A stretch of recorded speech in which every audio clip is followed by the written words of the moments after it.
There's a lot of noise here on LinkedIn about which health insurance plan designs are best for employers when it comes to lowering the cost of their premium and driving better results. But today I wanted to talk about what things that are being added to plans just feel good for the employer that don't drive results. And we'll have a follow-up video next week about which plan designs do bring results. So today we expect to upset a few brokers that this is a part of their marketing program, but really what we want to look at is in the eyes of the underwriter, in the eyes of the people that actually create the premium, what things matter. So getting into it, the easy ones to look at first are wellness programs and smoking cessation programs. This is the easy thing. Most of us know this by now. When we add in a BMI tracking program, tracking steps, healthy diets, or some program to help employees stop smoking, if I add that in or I take it out, the underwriter does not change the rate whatsoever. And a few things are the reason here. One of them, utilization is very low. Two, the people that are healthy, the ones that aren't claiming on your plan, are the people that are utilizing it. Or last, if unhealthy people use it, by the time that they become healthy and their claims are lowered, it's going to take 2 to 5 years. So by the time that happens, they're probably off your plan anyway. Our more controversial take, and it's talked about all over LinkedIn, is these navigation programs. You're hearing from brokers everywhere and vendors, lower quality is higher cost, and higher quality is lower cost. And we're going to put a navigation program to drive employees to higher quality doctors for their surgeries and imagings, and it's going to drive the cost lower. Again, when I take this navigation program or any navigation program in the entire country to an underwriter, every single time they said the rates do not change. The only thing that changes is you're adding a fixed cost to the plan because somebody has to pay the navigation team.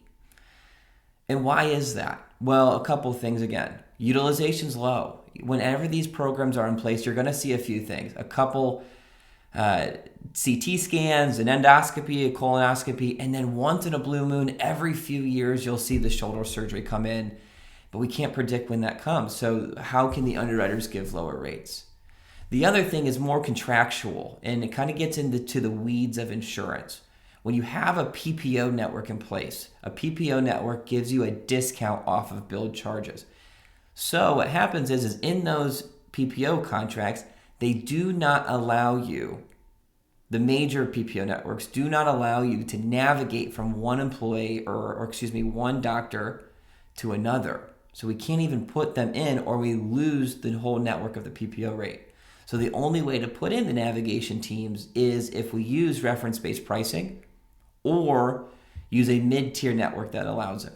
In the case of reference-based pricing, they're going to be paying facilities and physician charges anywhere from 120 to 150% when it comes to surgery. Sometimes it's 170. It depends on the plan that you have. Well, that's exactly what the doctors that are contracted at these navigation programs are being paid, 120 to 170% of Medicare.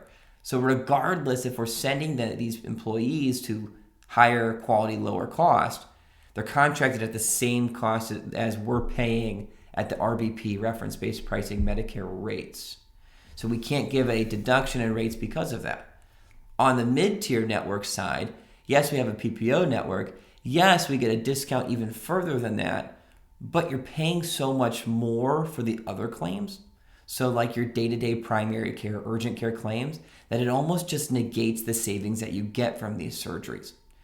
So be careful what you hear and be careful what you regurgitate, because what matters is in the eyes of the underwriter. What do they see and what do they feel and what does their data tell them? And their data tells them that they should not deduct in the rate when it comes to these programs. So again, today we just want to talk about feel good. These programs are great for employees. They're great to get better quality, but at the end of the day, they don't drive rates lower. Next week, we will do a video on what programs and things that you can add to your plans that do lower the rate. So thanks for watching, and comment below if you have any thoughts here.